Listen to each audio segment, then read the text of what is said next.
What do you see in Benson that impresses you, not as you looked at him as a fan, but as you look at him to fight him and break him down? Yeah, when I look at him, I think he's a fighter that's a new breed, you know, a complete MMA fighter. Everyone seems to be the wrestler or the striker or the grappler. He's the MMA fighter, you know what I mean? He's everything. You know, I think his strength is when he can put it all together. Is it starting to set in that you're making your UFC debut in less than 3 days? You know, I've accepted it a long time ago, you know what I mean? And I think that takes a lot of pressure off things, and you know, I think a lot of people, it's fight night and it just finally sets in, you know, it's set in a long time ago, you know, I know it's go time, I'm prepared, you know, I'm at peace.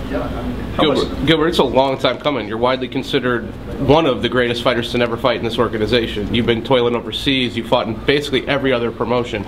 Just talk about the journey. It's been a long time, the frustrations, now you're here. It's a big deal. It has been a roller coaster ride, you know. I've done some good things. You know, I fought in WEC when it was, you know, back in the days, and I went to Pride, and at a moment you think that's where you're going to spend the rest of your career in this crazy organization that, you know, has a lightweight division.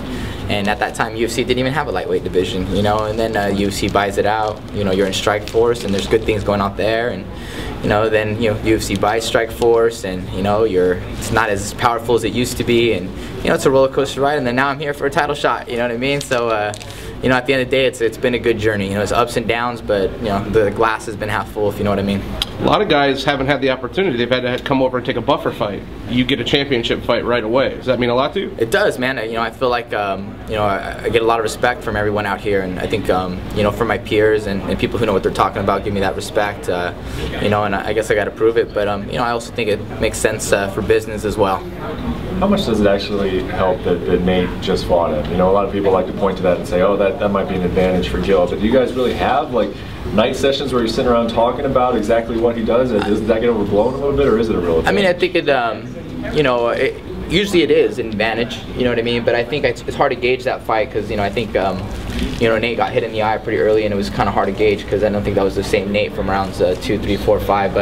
But yeah, we are able to brainstorm some stuff. You know, Nate was able to tell me how agile this guy is, and how athletic this guy is, and how, you know, how tricky he is, and how tactical he is. You know, so, and I was also there front row to see firsthand. You know what I mean? So yeah, we brainstorm a lot, but we always brainstorm, even guys we don't fight. So yeah, it's fun for us. You know, you sit around, talk about stuff at dinner. You know, we talk about, you know, our friends, our girlfriends, and fighting. You know. How significant is it to you that this is taking place in San Jose, a place where you're obviously very comfortable fighting, and you know, you've fought for this for a long time, and now it's here, and it's actually in a place that you're pretty familiar with? Yes, it's one of these places, one of these situations where it can, you know, it can get back at you and make you nervous, or you can, you know, rise to the occasion and take full advantage of it. And you know, I'm trying to get the Bay Area behind me here. I'm trying to get everyone pumped up behind me, and you know, and yeah, it means a lot to me. You know, unfamiliar octagon, but the Shark Tank is very familiar. This room is very familiar. I knew to bring my sweater in here. I knew it was going to be freezing. Do you think this opportunity for you fighting in the UFC is coming a little later than you expected? I felt like I could have been challenging for this title for a long time, you know. When I'm sitting watching, you know, Kenny Florian and Sean Shirk fighting for a title, I felt like I've been ready then, you know.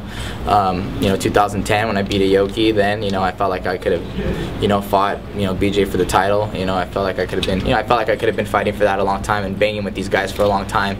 And I feel like I've stayed relevant, you know, along with these guys who've been up and down. Someone like Roger Huerta, who was all up there.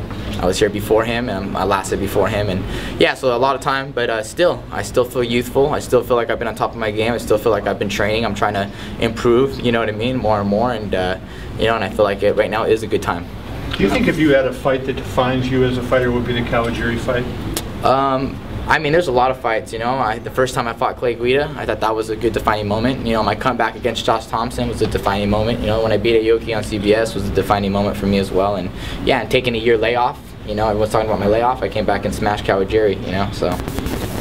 In any way, do you feel like this one fight could kind of either legitimize or delegitimize everything you've done up to this point? Because I think everybody has always said, yeah, Gilbert's great, but he hasn't done it in the UFC. 100%, 100%. I think there's like a lot of people who know what's up, you know, like my peers that know I've accomplished a lot, and you know, people who've been around the sport a long time. A lot of journalists really know what's up, but yeah, to the common fan, I'm 0-0, and your octagon record is what kind of stands out the most, you know. Someone like Shogun didn't get respect until he won the UFC title, you know, and you know, he lost to Forrest Griffin on his first one here, and people were really cruel to him, you know what I mean. It was pretty effed up if you ask me, you know, but he's done a lot, and he came back and proved it, you know, no biggie, but yeah, that's how people perceive it sometimes, you know. So do you kind of feel like in this fight you're fighting not only for today, but you're fighting almost to when you look back at like legitimate, like if you come and win the championship, everything that you've done before, in a sense, looks more impressive. I think not for myself, but I'm fighting for myself. I'm fighting for this one fight, but I'm just saying how people are going to perceive. I'm not fighting for how people perceive. I just know how people are going to perceive me. You know what I mean? If I win, it legitimizes everything. If I don't, it won't. But do I know in my heart what I've done? What I've accomplished? Of course, I will always know that. You admitted in your last couple fights in Strikeforce you didn't quite have the motivation. It was kind of tough for you because of everything that was going on. Were you able to just flip a switch and get it all back this time with everything that's on the line? Yeah, most definitely. I'm always going to show up. It's not like I didn't train hard for Josh Thompson. I trained twice a day. I knew it was going to be a battle. It's like I never underestimated him, but it's a little, like hard to be, run harder, But right now I'm doing my 2-a-days, and it's easy to get up in the morning. It's easy to push harder. When no one's watching, it's like, do you want to push harder when you're on bottom? You're going to stay down there and chill today, or you're going to get up? Some days you choose to chill, some days you choose to get the F up, And it was really easy to choose to get the F up every day.